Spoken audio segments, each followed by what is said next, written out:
We are 3:31. I want to be super intentional with your time. I know time is of the essence here. Lunchtime and then back to patients. So thank you all for joining today's presentation, Stopping Progressive Disease in Its Tracks. It's National Hygiene Month, so celebrating our hygienists. And my name is Sandra Lambert. I am part of the clinical education team here at Candid Pro. Really excited you all have joined us today, taking time out of your day, out of your lunch hour to share in National Hygiene Month with us. So we are here to celebrate you and all that you do. So thank you very, very much. A few housekeeping items before we get going. The presentation today is being recorded. Generally within 1 or 2 days, you'll receive an email with a link to that recording for any of you that want to view it again or refresh on any of the tips or tricks that you picked up. And also at the end of the presentation, you will be eligible to earn 1 continuing education credit for attending today's presentation.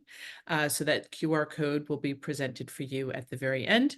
Also, if you have any questions throughout the presentation, please feel free to put them in the Q&A on your Zoom page there, and I'll get to those questions at the end of the presentation. All right, sound good? Without further ado, I'll get started here, and thank you again for joining. My name is Sandra Lambert. For those of you that missed the introduction, I come to you today with 23 years of clear aligner therapy experience from the clinical side and from the practice administration side, so administrative side. So really just how to best incorporate clear aligners in our general dental practice. And some tips and tricks that we've learned along the way that really add to the best practices and really help engage our patients more deeply into the importance of clear aligners as a treatment modality and therapy for them to have better oral health. So one of the approaches that we've taken is that clear aligners is a minimally invasive approach. It's a really more of a holistic way of offering dental therapy and dental treatment. It works with cross functional with other myofunctional therapy and laser therapy as well for some patients that may be tongue-tied or need some myofunctional therapy. So multidisciplinary approach to this form of dentistry is sometimes needed as well. So our agenda today, so the importance of healthy occlusion. Who would benefit from treatment? Getting started. Us getting started and our patients getting started and that journey and how that goes. And of course, talking about patient conversations. So some of the information that you hear today is going to be perhaps a refresher. Some of it will be new, but it always, I like to say every time we attend, a CE or a webinar, it just gives us the opportunity to refresh our why. We are dental professionals. And thank you so much again for joining today. Refreshing our why. Let's start with opportunity out there. So 75% of your patients actually could benefit from clear aligner therapy. So this statistic comes from the American Association of Orthodontists that has informed us that 75% of the US population presents with some form of malocclusion. Malocclusion being teeth that are not in a protected healthy bite. So just bringing that down and breaking that down into your practice every day, that is 7 out of 10 patients that are in your practice could benefit from clear aligner therapy. Still, across the nation, I would say that there are not a lot of providers that are addressing this epidemic. So here's where our opportunity begins. So the importance of healthy occlusion. In the general dental space that we are all in here, how do we educate our patients? What is that pathway to health for our patients? And really comprehensive care seems to be the way to go. Comprehensive care, we're focusing on perio, we're focusing on ortho, we're focusing on restorative, and we're focusing on relationship. That relationship-based dentistry that really is where it's at today.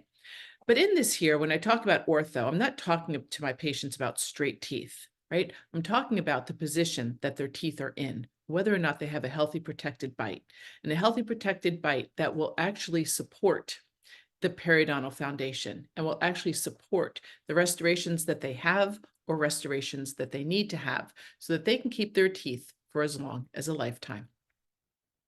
So all that being said, it's really interesting in terms of the pathway to health for our patients. Part of their path is keeping them disease-free, right? That's part of our responsibility as dental professionals, is keeping our patients disease-free or correcting the disease that they have or finding a therapeutic approach to address the disease that they have. So it's really important that we start out with the knowledge and information that malocclusion is a disease. And the World Health Organization has classified these disease types. So we have anterior crossbite, we have crowding, we have spacing, we have open bites. There are many different types of malocclusion. But I'll say challenge to you today would be to talk to your patients about occlusal disease. And I'd say, everyone, maybe just take a moment and say the word to yourselves, occlusal disease. Because if it's a new word or a new phrase to say to your patients, sometimes it feels a little bit awkward when you first start having a new conversation. So in your mind or just out, if you're sitting in your car listening, or you're at the lunch table, listening to the presentation, just join me in saying occlusal disease.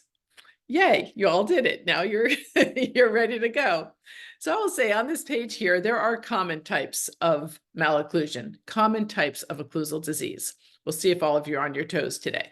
So of these 8, which one is not malocclusion? Which one is not occlusal disease?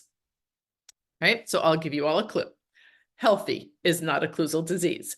The rest of these conditions here actually are malocclusion and considered occlusal disease. So what are the effects of malocclusion? What are the effects of traumatic occlusion? Our patients need to know this, but sometimes we need a little visual so that we actually better understand what is happening, so that we can better engage our patients and inform them of what occlusal disease is. So when our patient's bite is misaligned, right, it can cause trauma to the teeth and to the surrounding periodontal structure, so the soft tissue and the hard tissue.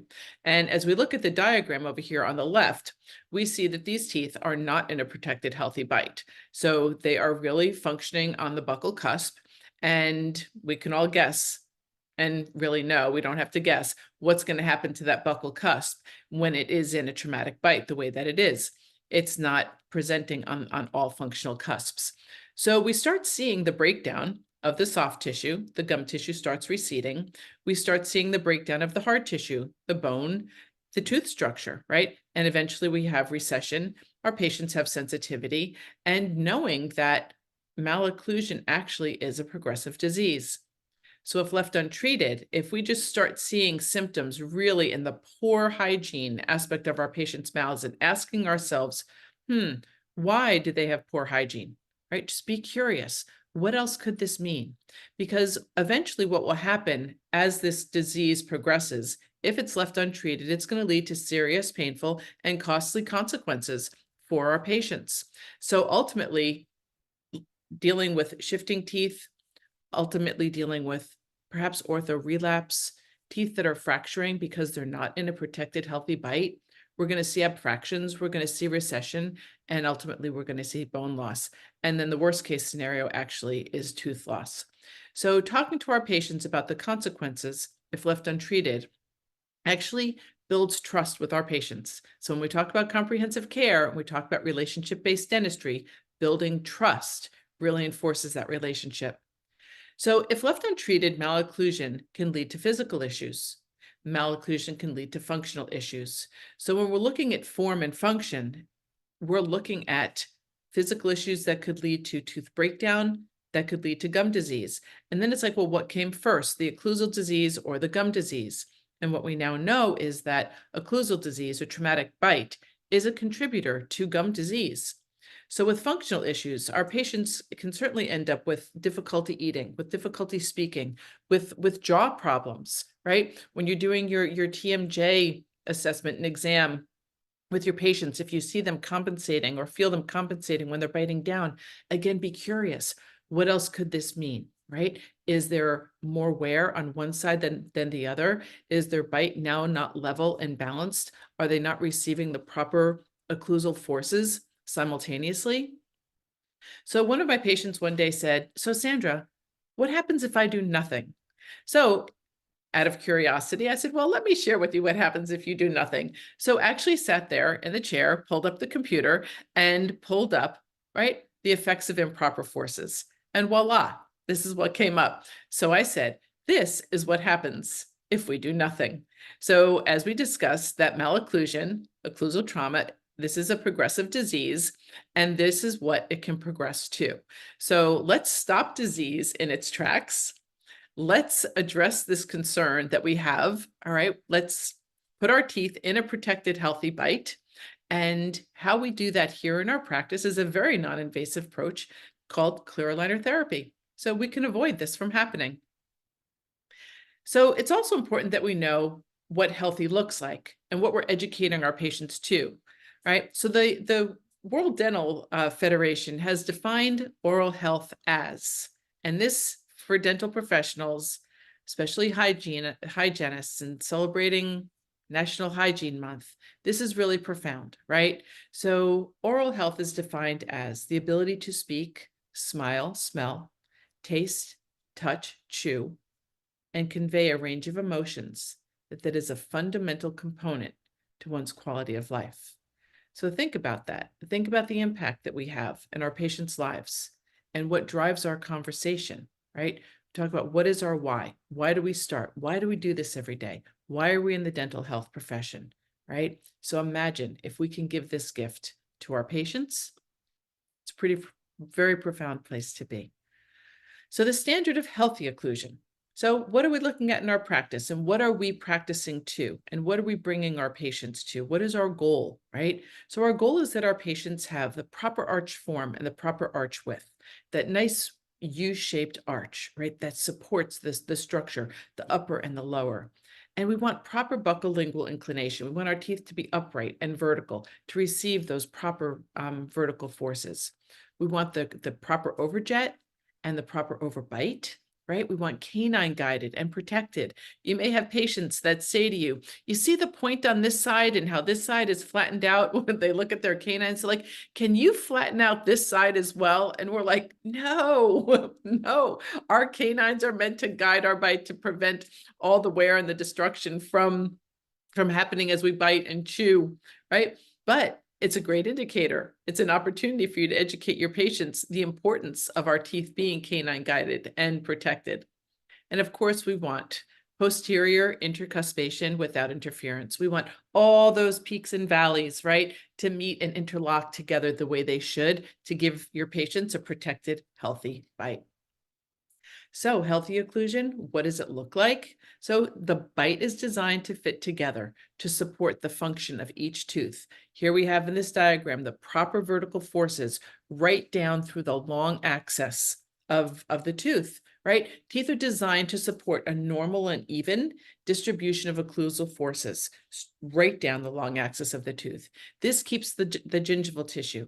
This keeps the bone tissue. This keeps the hard tissue, the tooth structure, healthy and intact for as long as a lifetime. So how do we see if our patients have healthy occlusion? We can look in their mouths. We can see their bite. We can look to see if there's some excessive wear. We can see signs. We see symptoms. But what kind of tools can we use to show our patients that their bite is a little bit off? So we can go real old school, or it's still really current school for me as well, and using full arch articulating paper. Have your patients, you know the drill, bite, bite, bite, side, side, slide, right? Bite, bite, bite, slide, slide, slide. And you can see whether or not, right, they're hitting down on the functional cusps, or if they're not in function at all, right? So either way, we can educate our patients. We can look to see where the marks are on their teeth. And actually, it's great to take some photos as well, so that you have those. And then over the years, once they move forward with clear aligner therapy, you actually can do this little test again, bite, bite, bite, side, side, side, grind, grind, grind, and see now that they have function, that they're hitting on their functional cusps. And you will have photos of that as well to share with your patients. You may have a scanner that has a heat map that shows whether or not the forces are distributed evenly as well, right? The red dots here are showing where they are functioning and the teeth that they're functioning, and whether or not they have a balanced bite. And then you have this is articulating paper on steroids, the digital T-scan or the text scan that actually is this wonderful sensor. When your patients bite down, it actually spikes how and where their bite is, and whether or not it's equally and balanced in distribution of the occlusal forces. So fun stuff, really good way to show our patients. But again, if you don't have the full arch articulating paper, I highly recommend that, and just keep that in the drawer whenever you have and want to share and educate your patients on a concern that you have on their occlusion. So who would benefit from treatment, right? Let's start with a smile. So the smile begins with how many patients you see each day in your chair. So as a hygienist, if you see 8 patients a day, if you work 4 days a week, and if we go back to that statistic from the beginning of 7 out of 10 of your patients present with some form of malocclusion, or 75% of the US population presents with some form of malocclusion, we're looking at 24 patients a week that could benefit from clear aligner therapy. Those patients are right in your chair. Ask yourselves, are you having this conversation with 24 patients a week? And then multiply that by 4 weeks a month, right? That's 96 patients a month that could benefit from clear aligner therapy, but that could at least benefit from you having a conversation with them, right? Just plant those seeds, inform your patients, educate them as to the occlusal disease that you see in their mouths, and the fact that this is not going to get any better without treatment. With treatment, we can surely move towards better occlusal health, right? And how do we do that? So think of that opportunity and think about the impact when we go back to the definition, right, of oral health and the fundamental component in one's quality of life, and the opportunity that you have to share this information with your patients. So how do you know which ones they are, though, right? Who are all they? They are every patient that's in your chair. All these patients here on the screen, they very, very fortunately had hygienists in their lives that talked to them about occlusal disease, because these patients didn't know. And you look at, some of the patients here, very mild, very, very mild lower anterior crowding, but that's really where it all begins. That's where the opportunity begins, but it's also where the disease will progress from, right? So the rest of these patients here, they've all moved forward with treatment. They've all moved forward with clear aligner therapy because they had an amazing hygienist, just like yourselves, talking to them about the occlusal disease and how they wanted them to keep their teeth for as long as a lifetime. So this is where we start. This is who can benefit. So kind of a really fun thing, when your patients are sitting in your chair, and sometimes our patients are little grumpusauruses and they don't really want to be here, but they know that they have to be, or they've had a bad day, or just all sorts of things. Maybe they just have anxiety being in the dental chair. But what I found is if one of my patients are sitting in the chair and I just say to them, do me a favor, just give me a big smile, right? That's where it all starts. It all begins with a smile. And then some might be hesitant and some just do automatically. But whatever the case may be, once you get that big smile from your patients, and you just give them a compliment, like, my goodness gracious, your smile lights up the room, or your smile just made my day, right? And this correlates with the whole relationship-based dentistry that we're in our comprehensive care, and just helping people feel comfortable in the chair where they are. But this is what I'd like to say. So as your patients are sitting in your chair and you've asked them to give you that big smile, right? What are we looking for within that smile? We already know that that smile lights up the room. But what are we seeing beyond the smile, right? Are we seeing conditions like shifting or slipping of contact? Are we seeing teeth that are malpositioned, right? Are we seeing incisal wear? Are we seeing any teeth that are lingually inclined towards the tongue and not upright and vertical the way they're supposed to be? And are we seeing any enamel breakdown?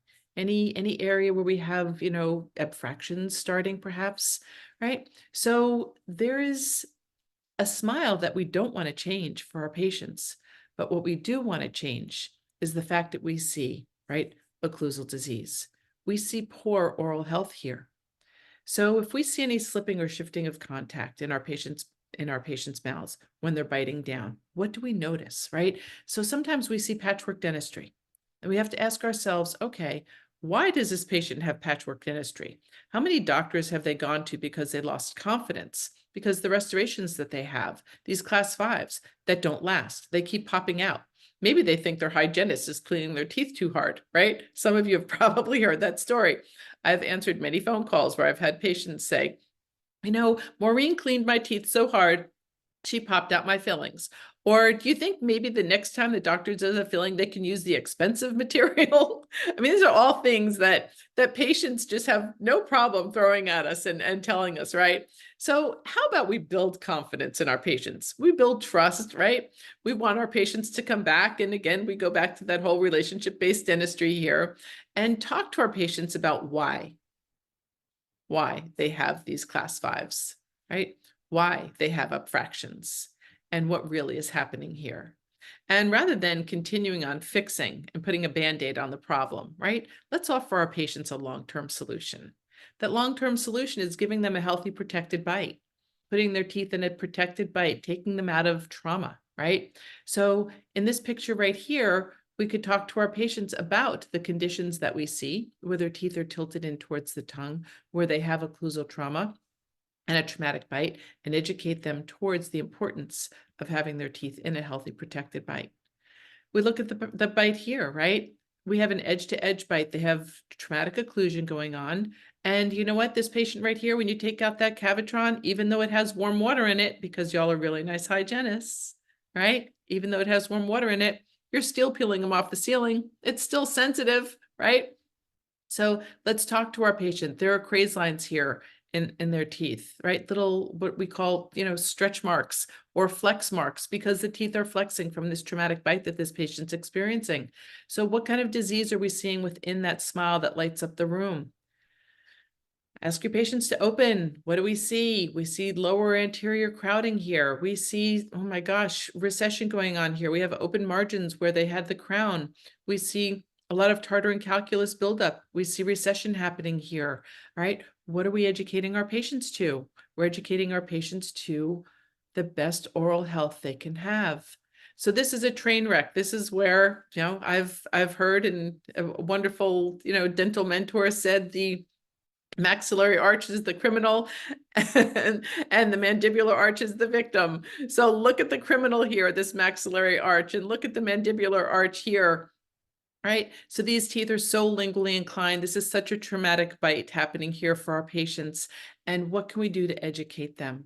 Right? We can talk to the patients the importance of putting their teeth upright the way they should be to receive the proper occlusal forces, that equal distribution of force, so when they bite down, they have a protected, healthy bite. What do we see here, right? The buccal corridor, we have patients, we have the gingival recession, we have abfractions happening here. And if we talk to this patient about putting their teeth, right, into a protected, healthy bite, and how do we do that here in our practice? We use clear aligner therapy, and this also may be a multidisciplinary approach as well. So this patient here could probably benefit from some myofunctional therapy. So this is where we start, advancing our awareness in what we can offer to our patients to give them that proper form and that proper function in their bite. It's important that we know what is ideal. So ideal for our patients, and again, what we're educating our patients to, we're educating them to being healthy and what healthy looks like. We're educating them to have a stable bite. And without a protected, healthy bite, their bite will not be stable for very long. We're educating them that we want them to have long-term function, and we want them to be comfortable. And as their healthcare provider, right? This is a standard of care that you're looking for your patient to have. This is a standard of care that you address for your patients. Ultimately, aesthetically, it's going to be very, very pleasing and very, very different. I don't focus on aesthetics for patients because for some patients, it may be a matter of being very self-conscious. They may not feel good about their smile, or they may feel really good about their smile. But again, if we go back to the fact that we're not fixing, we're not changing their smile, we're actually bringing them to better oral health. We're putting their teeth in a protected, healthy bite. Their smile already lit up the room, right? So where does crowding come from? Let's talk a little bit about that. And I'm not focusing here on class 1, class 2, or class 3. I'm focusing here on the signs and the causes of malocclusion and where actually that comes from. And focusing more today on the transverse dimension, on arch form, arch width, and buccolingual inclination. Think of a lid and a jar, right? That nice round lid and that great glass jar that maybe you make a homemade salad in, make some homemade dressing in, and you're shaking that up. And what happens if that lid doesn't fit on that jar? What happens if that lid got dented, right? And now you're trying to fit it on that jar and you're compensating, right? It doesn't have the same function that it used to before it got dented and dinged and was misshaped. So that lid needs to be nice and round, right? Just like what we're looking for in the proper arch form, that nice round U-shaped arch, wide U-shaped arch. If you see an arch that is in the shape of a V, if you see an arch that is in the shape of a square, if you see an arch that is in the shape of an omega, that is not a proper arch form, right? There is malocclusion here. There is occlusal disease. The maxillary arch and the mandibular arch are not in proper form or function. They are not functioning in harmony. It's actually disharmony and occlusal disease happening here, and occlusal trauma. So crowding comes from also improper arch width. So ideally, minimally 36 millimeters for an adult patient, really more 37, 38 or more if your patient is so lucky to have the ability to be uprighted to that width, to those millimeters. Anything less than 36 millimeters, we're really looking at a very narrow arch. And that in and of itself is not a healthy place to be. There's no room for our tongue to live. So if the tongue is not living in our palate where it's meant to be, it's probably living in the back of our throat where it's not meant to be, because that causes obstruction, and generally when we're sleeping. So really fun little thing to do here. If because most of us don't really have a Bowley gauge in our dental practice drawer anymore, right? But we all have cotton rolls, and that cotton roll measures 36 to 37 millimeters. So if you just take that cotton roll and you measure between the first molars towards the mesial of the first molars down towards the gingival margin, if that cotton roll is so tight and it starts to bow, you know that your patient presents with a very narrow arch. If that cotton roll just drops out, and they do have all their teeth, you know that you have a really nice wide arch, right? And then hopefully it's everything is in the proper position as well associated with that. But it's just kind of a fun thing to do. So you have the cotton roll test that you can do to see that your patient's arch width is a healthy arch width for an adult. And just you can talk to them about that. So you have your full arch articulating paper, and now we have cotton rolls. So we have all these little tips and tricks to start using with our patients to check to see if they have the proper arch form and proper arch width. And how do we look at buccolingual inclination? We're looking to see that our patient's teeth are upright and vertical, that they're receiving those proper vertical forces going right down through the long axis of their teeth. Where we see the picture right here where the arrows are pointing, the teeth are tilted in towards the tongue. We talk again about the maxillary arch being the criminal, right? So it's hammering the mandibular arch. These teeth are tilted in, they're being hit on the buccal cusps here. Surely those teeth are flexing, and then there's going to be recession, there's going to be inflammation. This is not a healthy protected bite. So with all diseases, as we now know that malocclusion is a disease, and we also talked about it being a progressive disease, it is not a condition that will get better if left untreated. It will get better if treated, but we're looking for symptoms. So many times our patients will say, nothing bothers me, everything is fine. I'm happy with the way everything is, and I'm happy with my smile. And we can go back to saying, I'm happy with your smile too. Your smile, again, like I said, lights up the room. But what concerns me are the symptoms that I see presented here when you're biting down in the gingival tissue, in the hard tissue. So the smile's great. It's the oral health here that concerns me. So there are symptoms that we need to look for, because chances are our patients may not know that this is a symptom of malocclusion or occlusal disease. And many times, if they don't have any pain yet, right, they don't know, nothing's bothering them.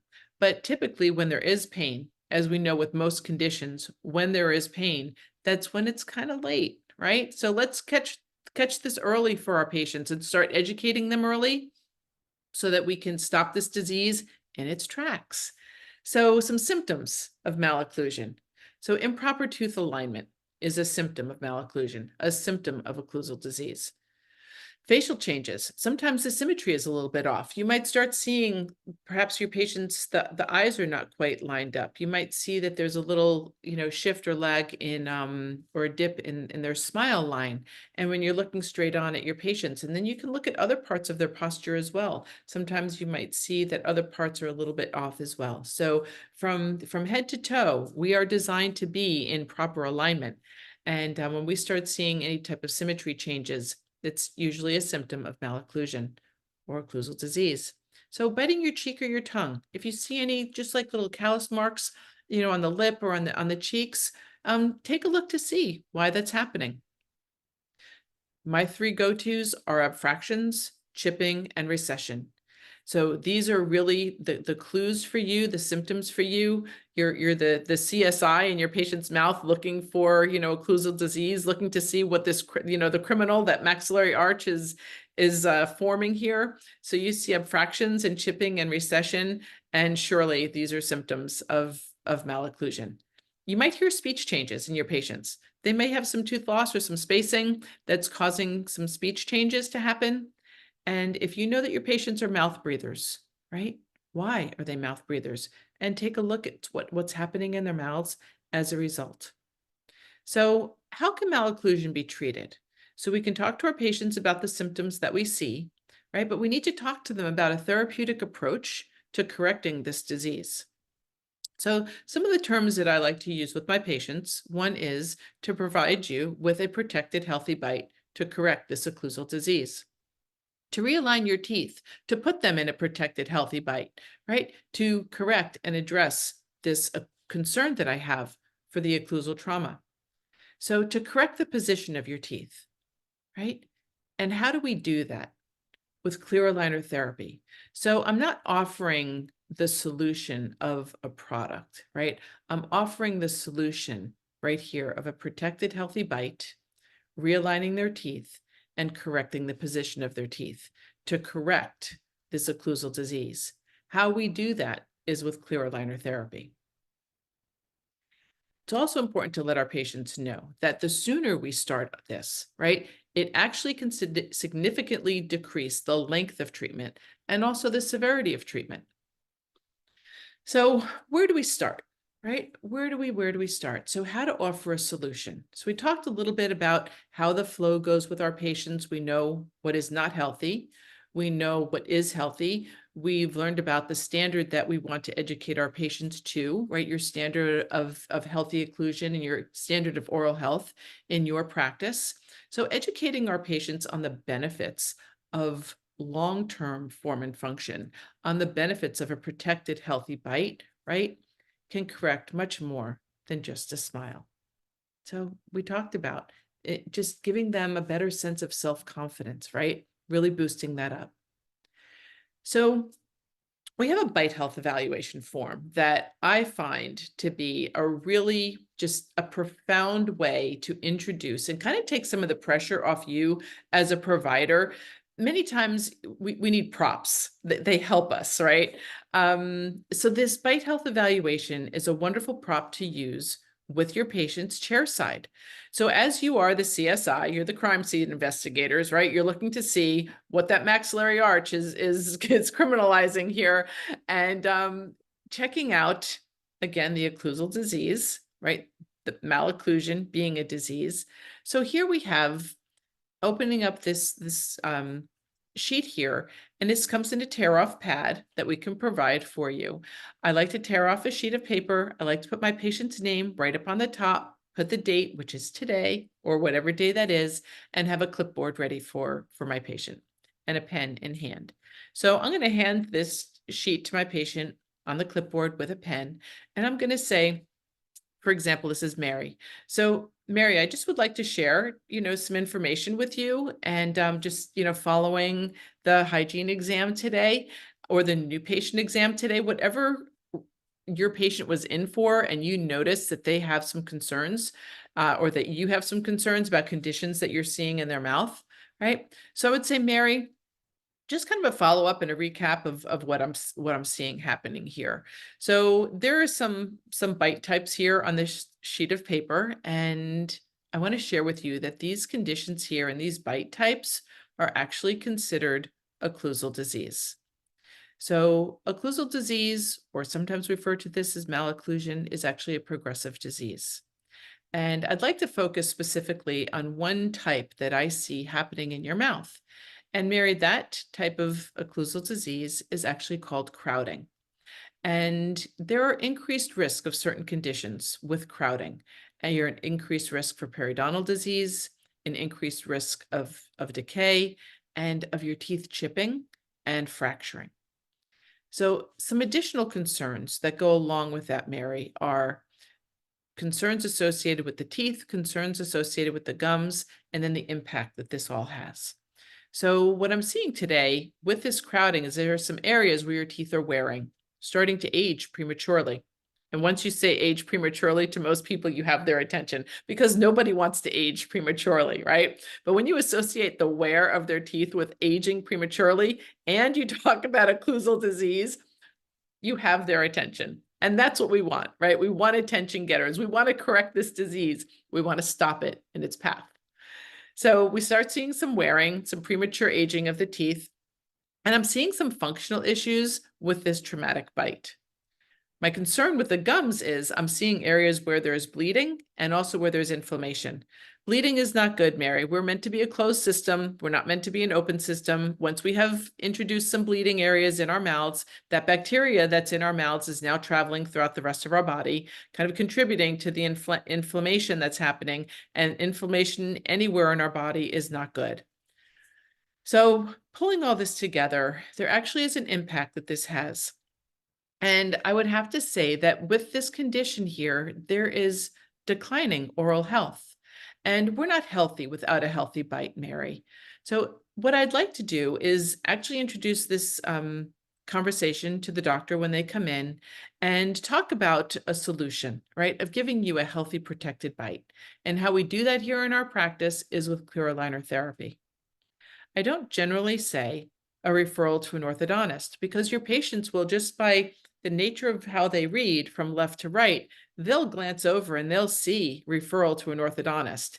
And most of your patients are going to be like, hard no.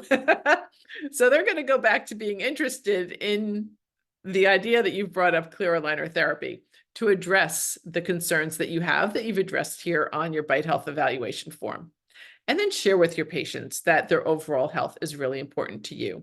And there's some wording on the bottom here, right? That these conditions, concern us, and if left untreated, if your teeth are not properly aligned, can, lead to more concerns than you've even addressed here. And then just have your patients initial the bottom of the paper. So what I love about this is many times patients aren't going to move forward with a therapeutic approach to this occlusal disease right away, right? Again, we're planting seeds, we're educating our patients, but you can send this home with your patient so that they continue mulling over this. What I like to do is when you bring your patient up to the front to check out, if you have a scanner, scan this sheet of paper into their chart so that you have it always, and then send your patient home with the hard copy. They may be thinking about moving forward with clear aligner therapy, but perhaps they have a decision partner, a financial partner that they need to discuss this with.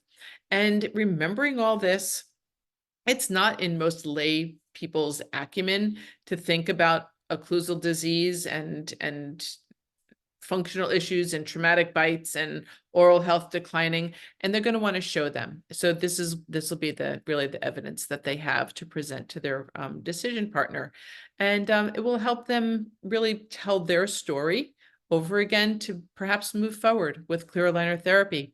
And you can follow up with them. I have actually an in-house code that we created in our office to follow up on the bite health evaluation form, and I'll share that with you towards the end of the presentation. But it's really great to track this And then when you send your patients home or email them a receipt for their visit, it actually will have that in-house code on it that will be called Bite Health Evaluation. So if you're taking diagnostic photos, this is the array of photos that you're really looking for that will benefit to have ready so that when your patients are ready to move forward with clear aligner therapy, you have the records already that are needed. So you've taken the proper photos, the occlusal arch, the lower shot as well, and you have the buccal shots and the facial shots. One of the really important aspects of this is when you're taking a profile shot is to actually have your patient turn to the side when you're taking that shot and not just have them turn their head in the chair. It really gives you a really good definition of that profile to see their smile line as well, and also to look at the symmetry.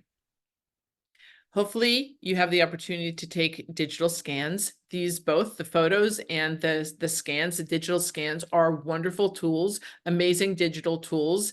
And if we don't have that, remember to use that full arch articulating paper, right? But you want to do the upper and the lower arch for your patients. And I think what's really important is we make sure that we're capturing at least 3 to 5 millimeters of the gingival tissue, right above the gingival margins of all the teeth, and making sure there's no holes, no gaps. And just know your path before you start scanning so that once you get in there, I always like to say it's like brushing your teeth with an electric toothbrush, right? Know your path and make sure that the teeth are dry before you start scanning, right? So we talk about inflammation. So one of the aspects, that the impacts that you were concerned about with your patients.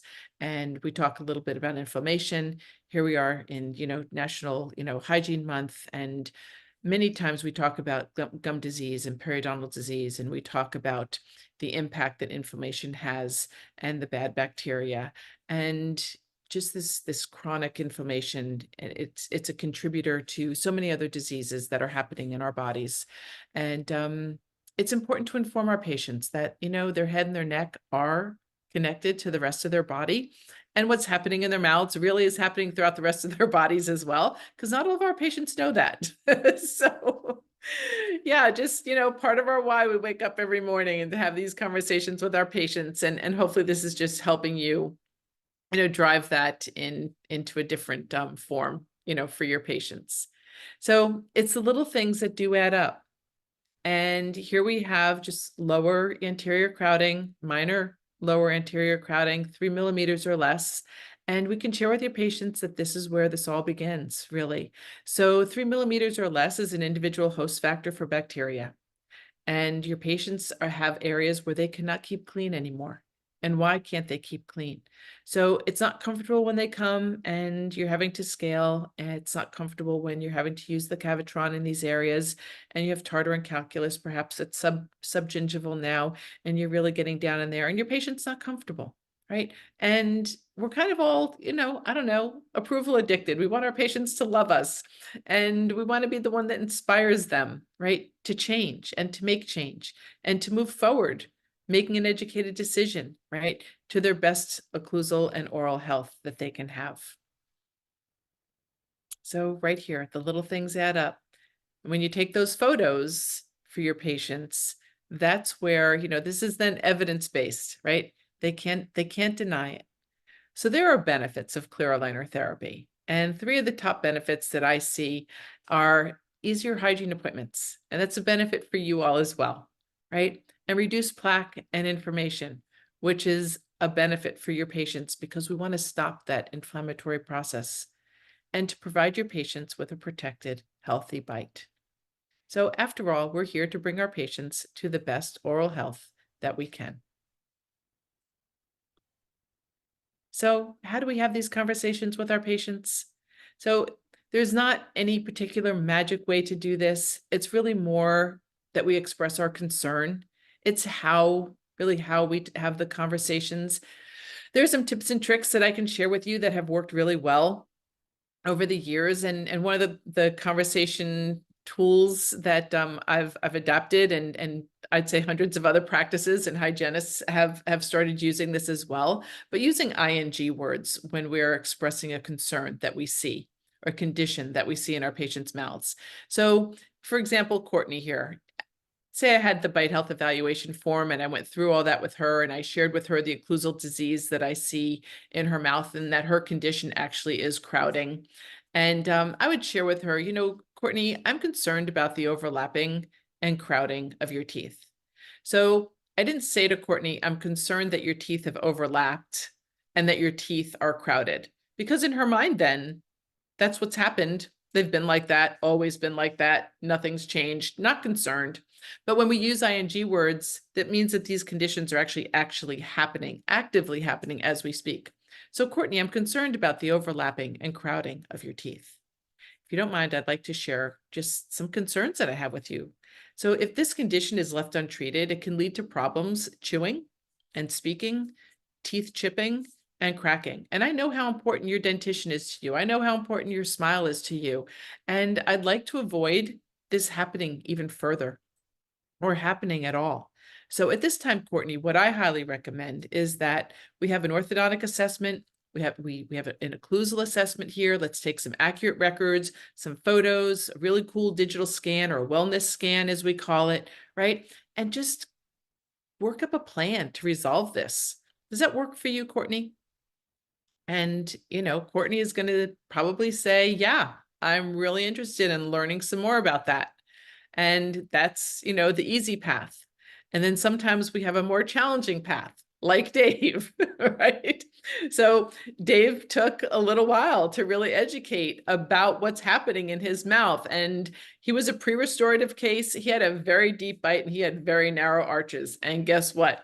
Yes, he snored, right? So Dave, I'm concerned that your upper teeth are closing too far over your lower teeth and that your jaw is very, very narrow.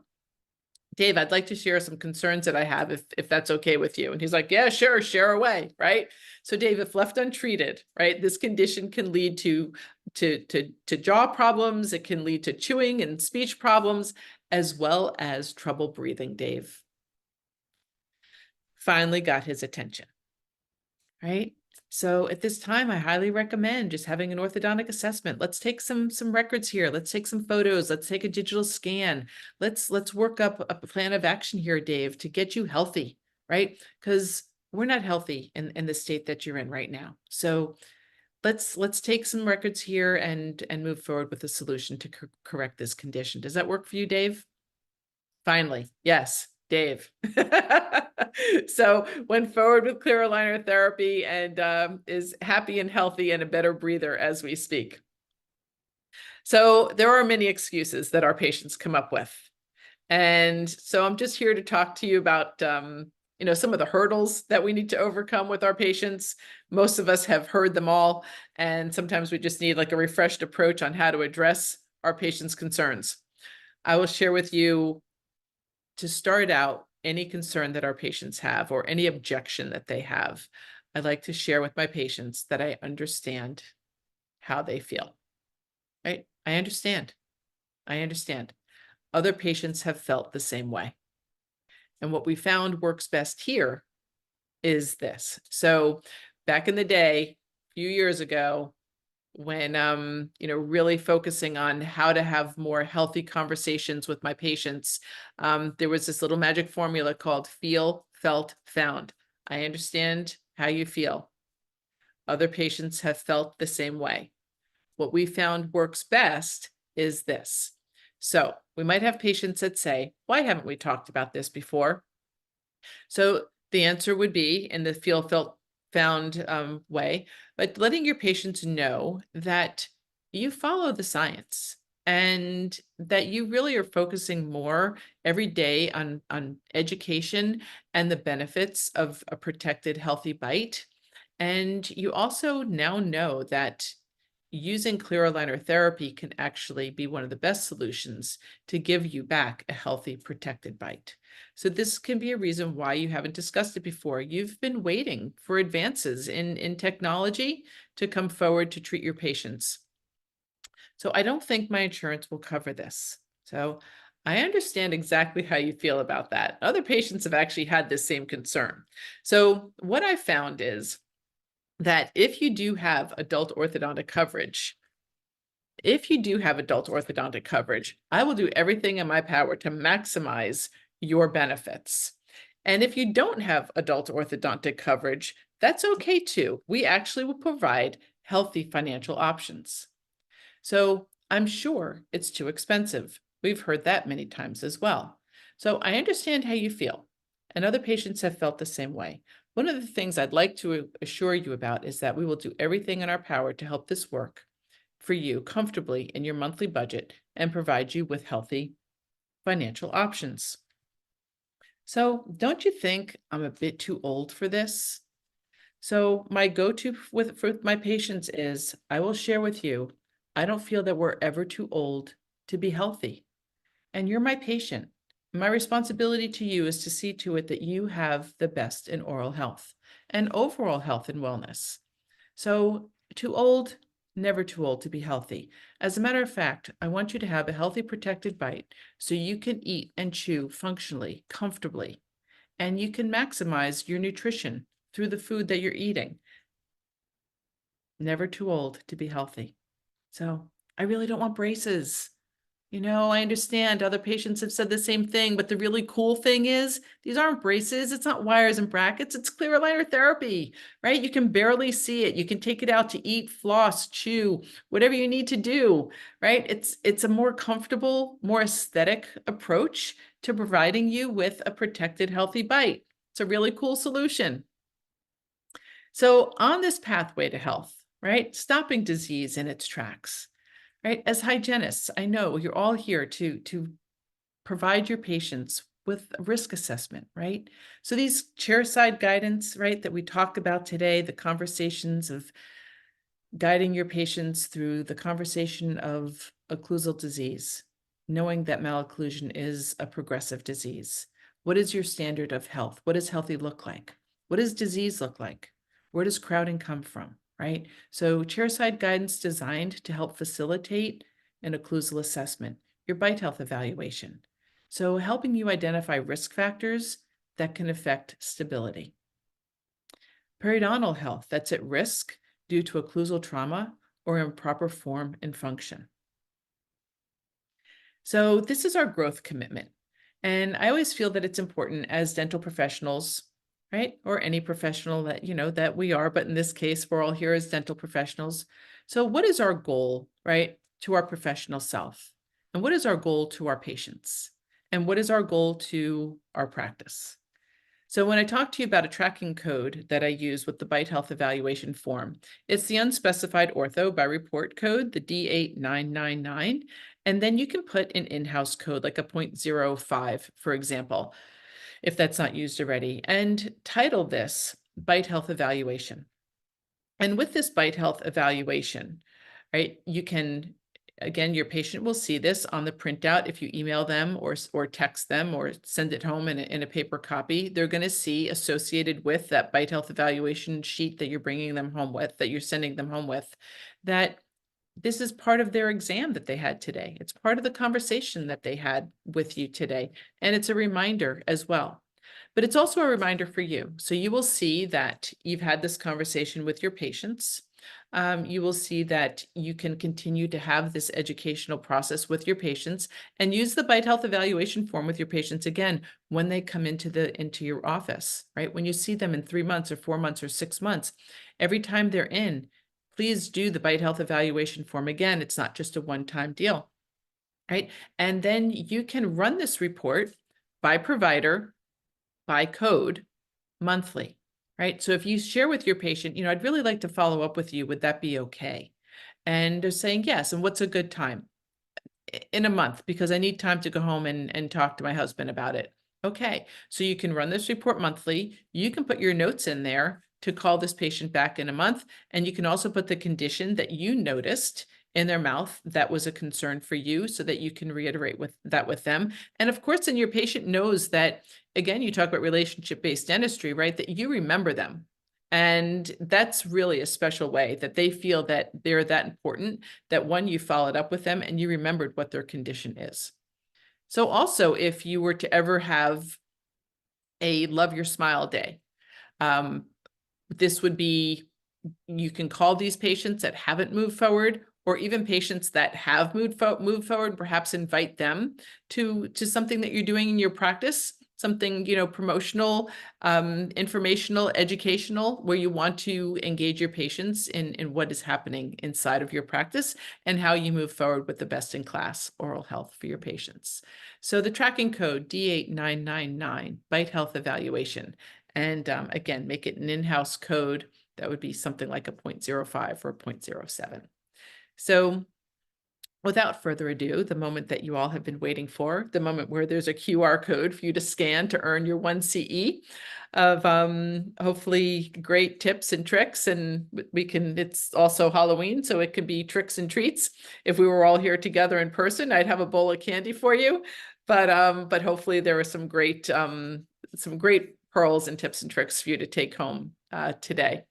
So the QR code, if you all just take a moment and open your phones, I'll keep this up here for you to scan there. There'll be 5 questions that need to be answered.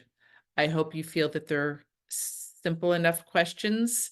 If you have any questions about the question, please feel free to put it in the Q&A. I will stay right here with you and for you.